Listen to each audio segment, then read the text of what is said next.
Welcome back to our YouTube channel my dear students. अब आज हम एडवर्ब के बारे में पढ़ रहे थे। तो जैसा कि ये पार्ट नंबर 4 है और हमने एडवर्ब के बारे में बताया है कि एडवर्ब होता क्या है। एडवर्ब हम उसे कहते हैं जो वर्ब को, एडवर्ब को और एडजेक्टिव को मॉडिफाई करता है, वो तो एडवर्ब कहते हैं। अगर ये नहीं करता है, ना तो वर्ब को, ना तो एडवर्ब को और ना तो एडजेक्टिव को, अगर ये मॉडिफाई नहीं करता है, इनके बारे में कुछ मीनिंग ऐड नहीं करता है, अगर इन सब के बारे में कुछ वो नहीं बताता है, आप जो भी अपने तरीके से डेफिनेशन निकालना चाहें, वो एडवर्ब नहीं है। अब बात ये फंसती है कि पहले हमको एडवर्ब क्लियर करना है। तीसरी चीज अब क्या करना है, उस पर एडवर्ब के साथ साथ क्या करना है। एडवर्ब के काइंड्स होते हैं, चलिए ठीक है, ये एडवर्ब तो है, कौन सा एडवर्ब है ये भी मैटर करता है, क्योंकि हम लोग क्या करते हैं, पार्ट ऑफ स्पीच तो पढ़ लेते हैं, नाउन पढ़ लिया, प्रोनाउन पढ़ लिया, एडजेक्टिव पढ़ लिया, एडवर्ब पढ़ लिया, वर्ब पढ़ लिया, कंजंक्शन पढ़ लिया, इंटरजेक्शन पढ़ लिया, बहुत सारे पढ़ लिए। लेकिन नाउन का जो एक सही डेफिनेशन होता है, नाउन का एक सही डेफिनेशन क्या होता है, यानी किसी भी चीज का नाम है तो नाउन। सिंपल सा, अगर हम एक वर्ड में जानना चाहें तो किसी भी चीज का, चाहे मरा व्यक्ति हो, चाहे जीवित व्यक्ति हो, चाहे कोई चीज हो, चाहे नॉन लिविंग थिंग हो, चाहे लिविंग थिंग हो, चाहे छत हो, चाहे आपका जमीन हो, चाहे पिलर हो, एवरीथिंग की मैं, मेरी बात को ध्यान से सुनिए बेटा, एवरीथिंग की मैं बात किया हूँ जिसका नाम है, ठीक है। हम अगर आपको बताएं बेटा ये किस चीज का है, ये कुछ तो है ना, ग्रीन बोर्ड है, इसका कोई नाम है तो नाउन है। अगर दुनिया में किसी भी चीज का नाम है तो नाउन है, और अगर नाम नहीं है तो नाउन नहीं है। चलिए ठीक है, मैं आपको एडवर्ब पढ़ा रहा था, मैं नाउन को बता लगा तो एक 2 मिनट के ड्यूरेशन में आपको रिपीट करा देता हूँ, क्योंकि हम लोग कभी कभी क्या होता है, डेफिनेशन लर्न करने के बाद भी हम लोग नहीं समझ पाते। प्रोनाउन एक ऐसा वर्ड है जो नाउन की जगह पर यूज होता है, आप इसको ऐसे ही समझ लीजिए। जैसे मैं एक नाम ले लिया, राम स्कूल जाता है, राम बहुत तेज बच्चा है, राम अपना काम समय कंप्लीट करता है। तो ये जो राम राम हम बार बार यूज करते हैं, ये बहुत इम्बैरेसिंग लगता है। इसी को एक बार हम राम डिनोट करेंगे, उसके बाद उसकी जगह पे प्रोनाउन का यूज करेंगे, उसी प्रोनाउन, उसी वर्ड को, उसी शब्द को जो राम की जगह में यूज किया जाने वाला है, बार बार राम को यूज नहीं करना है, उसी शब्द को प्रोनाउन कहते हैं। एडजेक्टिव किसे कहते हैं? एडजेक्टिव वो वर्ड होता है जो नाउन और प्रोनाउन की विशेषता, यानी उसके बारे में कुछ बताए, अच्छा बताए, बुरा बताए, लेकिन उस नाउन और प्रोनाउन के बारे में कुछ बताना चाहिए। अगर उस नाउन और प्रोनाउन के बारे में नहीं बता रहा है तो वो एडजेक्टिव नहीं है। अगर मैं बोल दे he is a good boy, तो गुड कौन है? ही इज गुड है, यानी ही गुड है। अब ही कौन है? ही हो सकता है राम है, तो राम गुड है। अच्छा, ही कौन है? राम है। राम कौन है? अभी करंट सिचुएशन में ही है। तो चाहे ही कहो चाहे राम कहो, बात एक ही है, वो लड़का बुद्धिमान अच्छा है। तो यानी नाउन और प्रोनाउन के बारे में जो बताता है उसी का एडजेक्टिव होता है। वर्ब क्या है? वर्ब है जो एक्शन बताता है, जो एक्शन शो करता है, जैसे खेलना हो, कूदना हो। जहां पर एक्शन ही नहीं शो हो पा रहा है, वो वर्ब कैसे हो सकता है? 2 वर्ब होते हैं, एक प्राइमरी ऑक्सिलरी वर्ब, एक मॉडल ऑक्सिलरी वर्ब और एक मेन वर्ब। ऐसे चाहिए और transitive verb, intransitive verb, linking verb. लेकिन मेन वर्ब अगर हमको पढ़ना है तो टहलना, खाना, पीना, सोना, ऐसे आपका एडवर्ब है। जो अभी हमने एडवर्ब पढ़ा, एडवर्ब के बारे में जाना और एडवर्ब के काइंड्स के बारे में जाना है। एडवर्ब रियल में है क्या, हमने बताया, या तो नाउन को, या तो वर्ब को क्वालिफाई करेगा, या तो एडजेक्टिव क्वालिफाई करेगा, या तो एडवर्ब को क्वालिफाई करेगा। अगर इन तीनों में से किसी एक को क्वालिफाई करता है तो वो एडवर्ब है, और अगर नहीं करता है तो एडवर्ब नहीं है। और अब हम इसके काइंड्स के बारे में पढ़ रहे थे, अभी जो उसका दूसरा काइंड्स है हम उसके बारे में पढ़ेंगे। और खूब ध्यान से देखिए और बुक से लेकर साथ में बैठकर इस वीडियो को देखिए। अगर आपको कोई भी प्रॉब्लम होती है तो व्हाट्सएप के थ्रू पूछिए, उस पर दूसरा वीडियो बनाया जाएगा ताकि आपकी सभी प्रॉब्लम सॉल्व की जा सके। चलिए उसका दूसरा टॉपिक क्या है, दूसरा पॉइंट क्या है उस पर देखते हैं। एडवर्ब का एडवर्ब ऑफ डिग्री और पॉइंट्री हमने पढ़ा। इंट्रोगेटिव एडवर्ब पढ़ा। इंट्रोगेटिव एडवर्ब वो है जो क्वेश्चन पूछने के लिए यूज किया जाता है, जिसे हम इंट्रोगेटिव एडवर्ब कहते हैं। जैसे वेयर इज योर फ्रेंड, आपका दोस्त कहाँ है। When did you take your breakfast, आपने ब्रेकफास्ट कब लिया। How are you feeling today, आप आज कैसा फील कर रहे हैं। Why do you disturb others, आप दूसरों को क्यों परेशान करते हैं। या when will the train arrive, train कब पहुंचेगी। फिर हमने आपको पढ़ाया था adverb of assertion. Adverb of assertion किसे कहते हैं। An adverb of assertion assert किसी चीज की स्वीकृति देता है, अफर्म करता है या नेगेट करता है, या नेगेशन हो सकती है या नेगेटिविटी आपको झलकती है। जैसे you are certainly an intelligent boy, आप निश्चित रूप से एक बुद्धिमान बच्चे हो। मतलब यहाँ पे देखो अफर्मेशन असर्शन आपको दिख रहा होगा।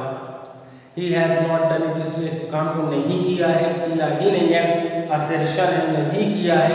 ये जो मैं जोड़ दे रहा हूँ इसे नहीं किया है, यही आपका असर्शन है। You are surely on the wrong side, आप निश्चित रूप से बिल्कुल पक्का आप रॉन्ग साइड पर ही हो, यानी असर्शन है बेटा। ये 101%, देयर इज नो 1%, मतलब ऐसा नहीं है कि आप ये हो। तो जहाँ पे असर्शन अगर आपको दिखता है यहाँ पे वो एडवर्ब ऑफ असर्शन कहलाता है। एडवर्ब तो है लेकिन एडवर्ब ऑफ असर्शन कहलाता है। अब एडवर्ब ऑफ रीजन एक है। एडवर्ब ऑफ रीजन क्या होता है, चलिए इसको भी देख लेते हैं।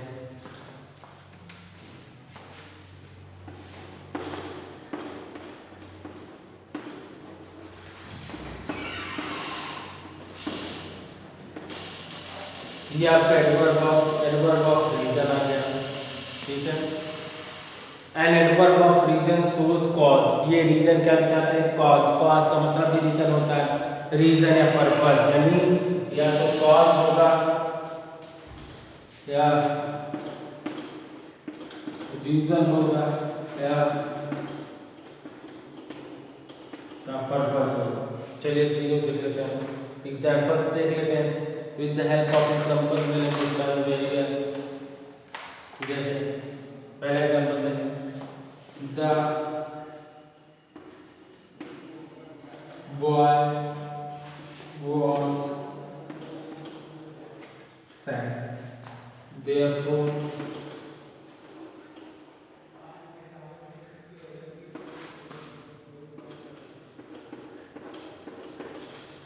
he left the place. अब आप यहाँ पे देखिए, जब बॉय वॉज सैड कॉमा लगा है, देयरफॉर कॉमा लगा है, ही लेफ्ट द प्लेस, यानी वो दुखी था इसीलिए वो प्लेस को छोड़ दिया। यानी रीजन पूछा जा रहा है ना, इसीलिए एडवर्ब ऑफ रीजन चल रहा है। जब उसमें रीजन बता दिया जाए और जिस वर्ड के वजह से बताया गया हो, वो आपका क्या कहलाता है, एडवर्ब ऑफ रीजन। यानी वो दुखी था इसीलिए छोड़ के चला गया। क्यों छोड़ के चला गया, क्योंकि वो दुखी था। तो ये आपको रीजन पता चल रहा है। जब आपको रीजन जिस शब्द के माध्यम से पता चले वो आपको क्या कहलाता है, एडवर्ब ऑफ रीजन। ये आपका पहला रीजन। इसको रेस करके दूसरा एग्जांपल समझते हैं।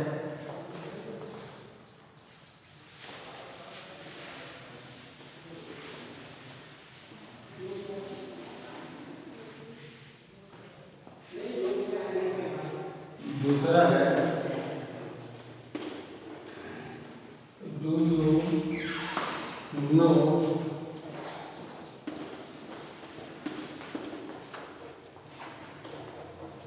यू नो बस एक पॉइंट बन रही है रिलेटिव।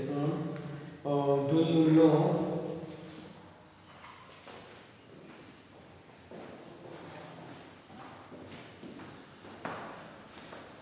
एक मिनट बेटा, सेंटेंस गलत हो गया है। लिखना था तो एडवर्ब ऑफ रीजन का मैं लिख रहा था रिलेटिव प्रोनाउन का। लिख तो नाउन का ही रहा था, सेंटेंस गलत नहीं था, लेकिन रिलेटिव नाउन का लिख दिया था।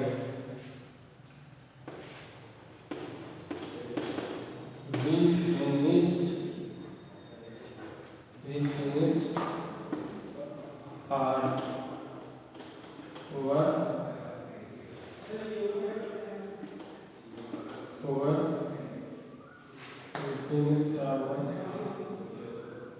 so we were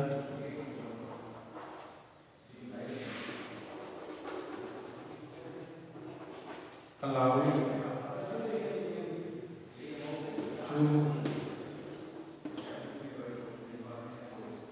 देखो वी फिनिश्ड आवर वर्क, हमने अपना काम खत्म कर लिया था। We finished our work so we were allowed to go home, इसीलिए हम लोगों को जाने की अनुमति मिल गई।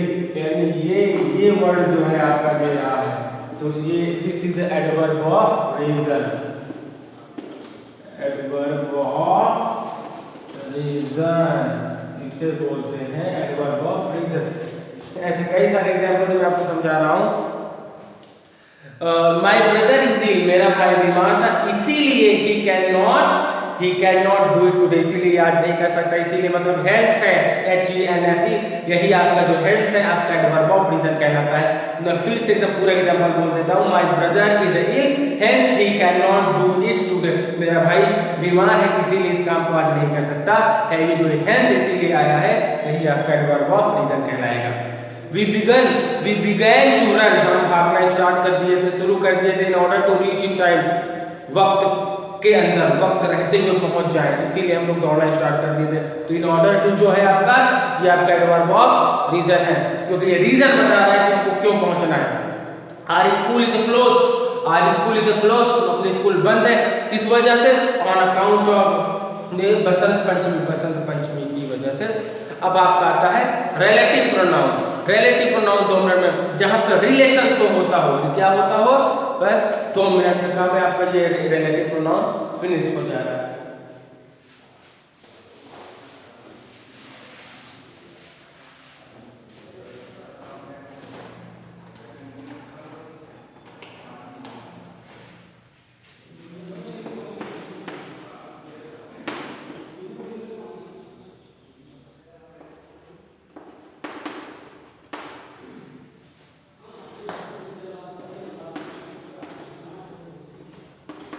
रिलेटिव एडवर्ब जो है, मैं एग्जांपल लिख देता हूं पहले।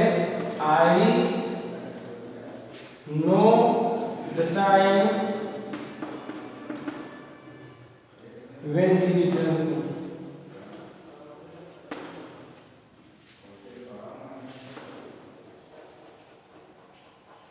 व्हेन ही रिटर्न्स होम, पहले ये था। दूसरा देख लीजिए, Do you know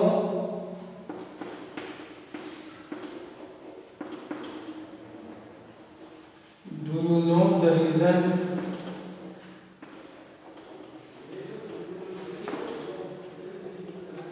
why she failed?